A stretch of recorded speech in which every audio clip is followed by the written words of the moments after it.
दिल्ली राष्ट्रीय राजधानी राज्य क्षेत्र शासन अधिनियम 1991 के अधिनियम का और संशोधन करने वाले विधेयक पर विचार किया जाए। माननीय महोदय, जब इसको संसद के सामने मेरे साथी नित्यानंद जी ने पेश किया तब थोड़ा शोर शराबा भी हुआ। कुछ मान्यवर सदस्यों ने मुद्दे उठाए थे कि ये विधेयक जो लेकर आए वो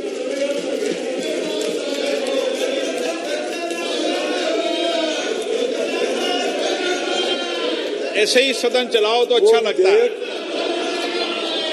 लाने का अधिकार नहीं है। संविधान के तहत संसद की कॉम्पिटेंसी पर भी सवाल उठाए गए हैं और दूसरा ये मुद्दा उठाया गया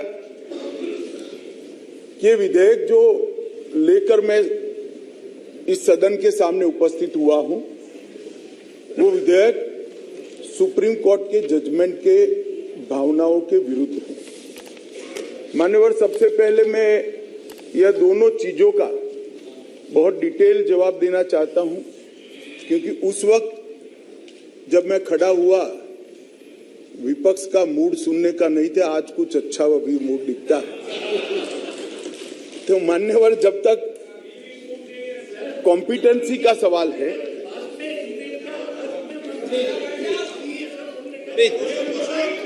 प्लीज माननीय मान्यवर, जहां तक कॉम्पिटेंसी का सवाल है, संघ राज्य क्षेत्र का प्रशासन संविधान के भाग 8 में उल्लेखित प्रावधानों के तहत आता है। अनुच्छेद 239 से 242 तक इसकी कार्यरीति को संविधान में वर्णित किया गया है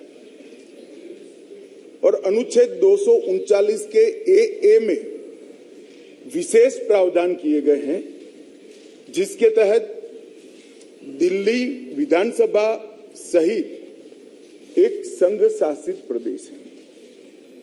तो दिल्ली ना तो पूर्ण राज्य है, ना संघ शासित प्रदेश है, ना संघ शासित प्रदेश विथ असेंबली। क्योंकि ये राजधानी क्षेत्र है, इसको ध्यान में रखते हुए 239 ए में इसका एक विशेष प्रावधान संविधान के तहत किया गया है। इसकी डिटेल बात मैं बाद में बताऊंगा। अब कहा कि भारत सरकार को इसके बारे में कानून बनाने का अधिकार नहीं है, ऐसा विषय कुछ सदस्यों के द्वारा रखा गया। मैं इस सदन का ध्यान अनुच्छेद 239 ए 3B की तरफ दिलाना चाहता हूं। 239 ए 3B बहुत स्पष्ट है। इसके तहत इस संसद को दिल्ली संघ राज्य क्षेत्र या इसके किसी भी भाग के बारे में उससे संबंधित किसी भी विषय पर कानून बनाने का पूर्ण अधिकार प्राप्त है। इसलिए कुछ सदस्यों ने जिस बात को इंट्रोडक्शन के वक्त यहां उठाने का प्रयास किया था, मेरा दायित्व बनता है, उस वक्त माहौल ठीक नहीं था, तो आज इसका मैं ढंग से जवाब दूं। मान्यवर, कुछ सदस्यों ने यह भी कहा हाथ में सुप्रीम कोर्ट के जजमेंट रखकर कि ये सर्वोच्च अदालत के आदेश के उल्लंघन कर इसको लाया गया है। मैं वो सभी सदस्यों को विनती करना चाहता हूं कि आपने सर्वोच्च अदालत के आदेश का अपने मनपसंद हिस्सा ही पढ़ा है। जब सर्वोच्च अदालत के आदेश को सदन में कोट करते हैं तो संपूर्ण आदेश का अध्ययन होना जरूरी है। उसका दूसरा हिस्सा भी पारदर्शिता के साथ सदन के सामने रखना चाहिए। खैर, जिन्होंने नहीं रखा, मैं रख देता हूं मान्यवर।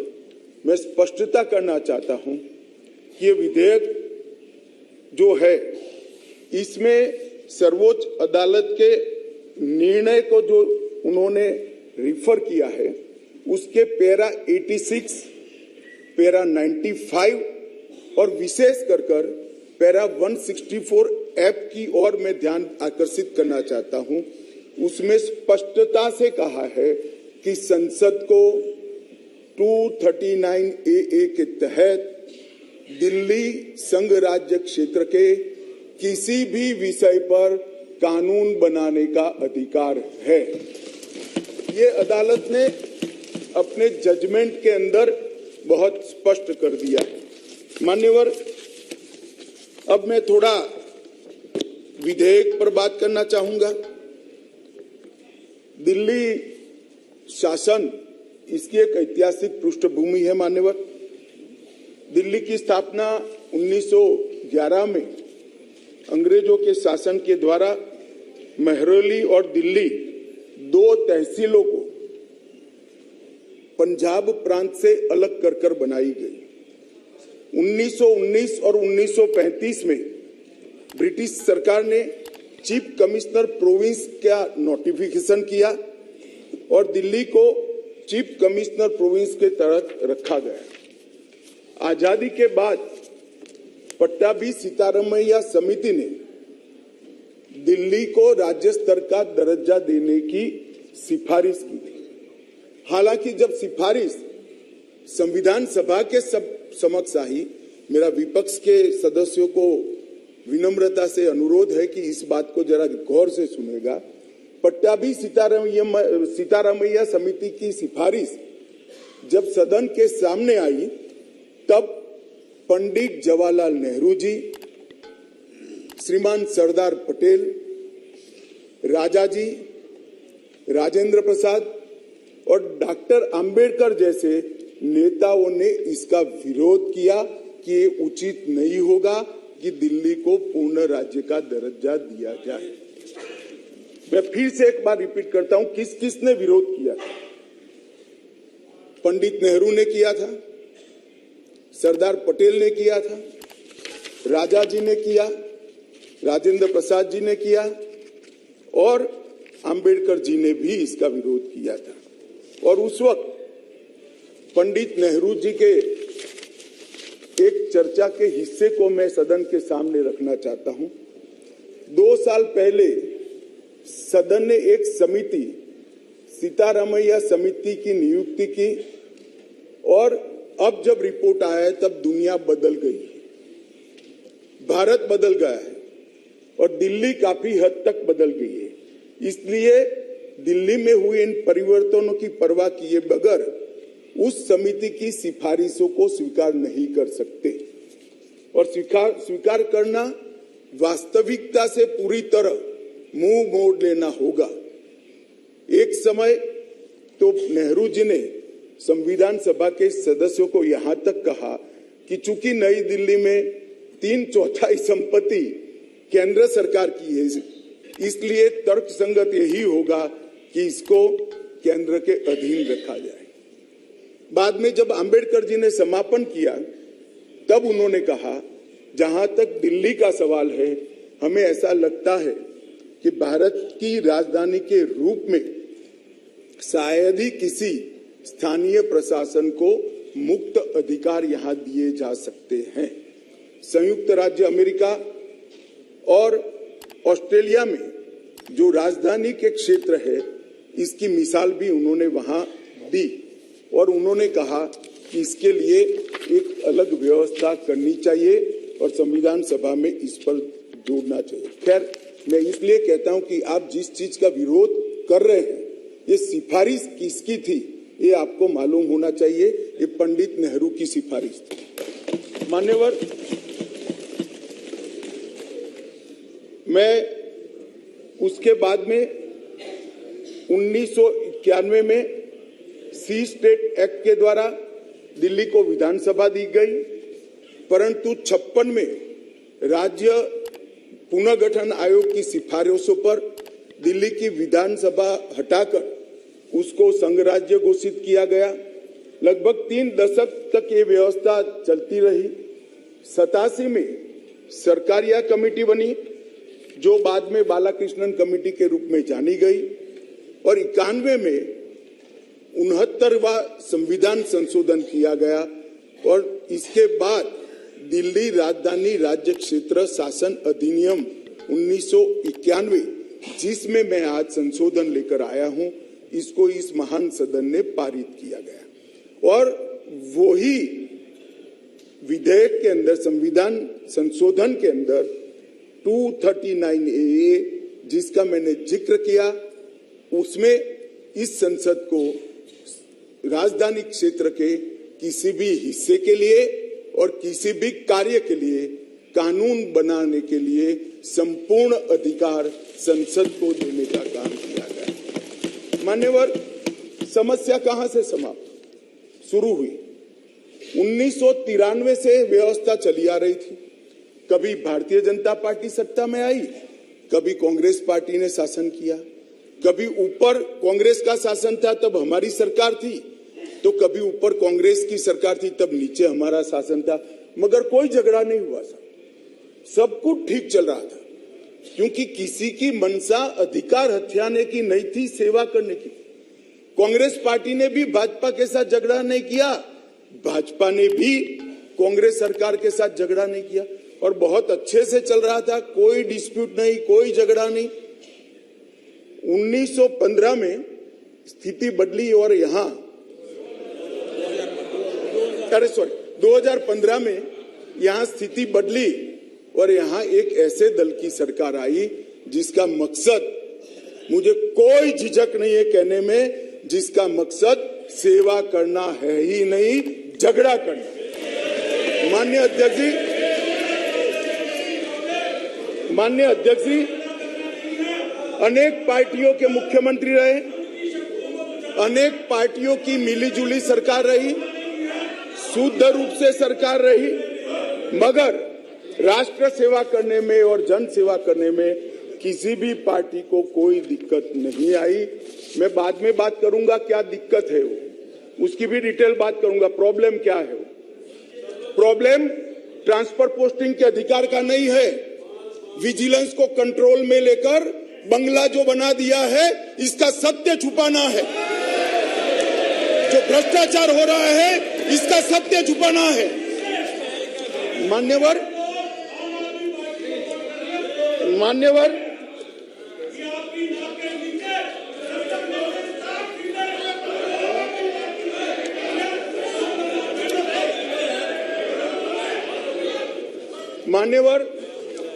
उसके बाद में 15 में अचानक ही दिल्ली राज्य सरकार ने एक विषय सर्कुलर निकाला, जिसमें उन्होंने ट्रांसफर पोस्टिंग के अधिकार अपने हाथ में लिए। केंद्र सरकार ने एक नोटिफिकेशन निकाला, उसको हाईकोर्ट में चैलेंज किया गया। हाईकोर्ट का फैसला केंद्र सरकार के पक्ष में आया, इसको सुप्रीम कोर्ट में चैलेंज कर दिया गया, उसमें खंडित जनादेश आया। फिर संविधान पीठ बनी, संविधान पीठ ने कुछ फैसले कर नीचे फिर से 2 जजों की बेंच को दिया, उसमें भी सहमति नहीं बन पाई, और फिर से संविधान पीठ बनी जिसने अभी फैसला दिया। मान्यवर, वो जो इंटरप्रिटेशन है, वो इंटरप्रिटेशन उन्होंने कानूनी और मॉरल दृष्टि से नहीं किया। उन्होंने इंटरप्रिटेशन कानून की स्थितियों का करते हुए ये कहा है कि फिर भी दिल्ली देश की संसद को और भारत सरकार को दिल्ली संघ राज्य क्षेत्र के लिए हर प्रकार का कानून बनाने का अधिकार है। वो अधिकार का उपयोग कर एक वटहुकम, एक नोटिफिकेशन निकाला गया, और वो नोटिफिकेशन इसलिए निकालना पड़ा कि संसद उस वक्त काम नहीं कर, मतलब संसद बैठी नहीं थी, बैठकें चल नहीं रही, तो नोटिफिकेशन निकला, और संसद सत्र के अनुपस्थिति में जो नोटिफिकेशन निकला इसको मैं यहाँ लेकर आया हूँ, जो आज सदन के चर्चा के लिए मैंने आप सबके सामने रखा है। मेरा सभी पक्ष के सदस्यों से विनती है कि चुनाव जीतने के लिए, किसी समर्थन हासिल करने के लिए, किसी पक्ष का विधेयक का समर्थन करना या विरोध करना, ऐसी राजनीति नहीं करनी चाहिए। नए गठबंधन बनाने के अनेक प्रकार होते हैं। नया गठबंधन बनाने के अनेक प्रकार होते हैं। विधेयक और कानून देश के भले के लिए लेकर आते हैं। इसका विरोध या इसका समर्थन भी देश के और दिल्ली के भले के लिए करना चाहिए। अगर हमारी राजनीति में थोड़ी स्वीकृति कम है तो सबको मिलाना है। दिल्ली का जो होना है वो हो, जितना भ्रष्टाचार होना है वो हो। मंत्री कुछ भी करे, मुख्यमंत्री करोड़ों के बंगले बनाए, मगर हम विपक्ष में रहते हुए समर्थन करेंगे, क्योंकि हमें गठबंधन बनाना है। इस तरह से नहीं सोचना चाहिए। मेरी अपील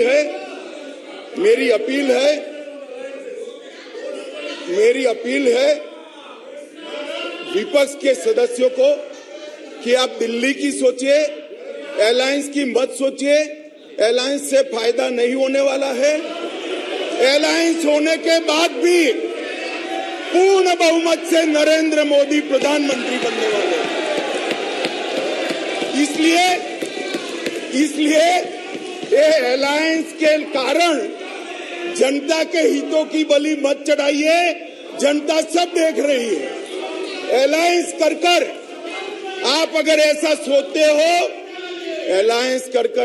ऐसा सोचते हो कि जनता का विश्वास हासिल कर दिया जाएगा, जनता का विश्वास आपको मिला था, मगर जिस तरह से 10 साल यूपीए ने शासन चलाया, 12 लाख करोड़ के घपले घोटाले करे, इसलिए आज वहां बैठे। और मैं फिर से कहना चाहता हूं, दिल्ली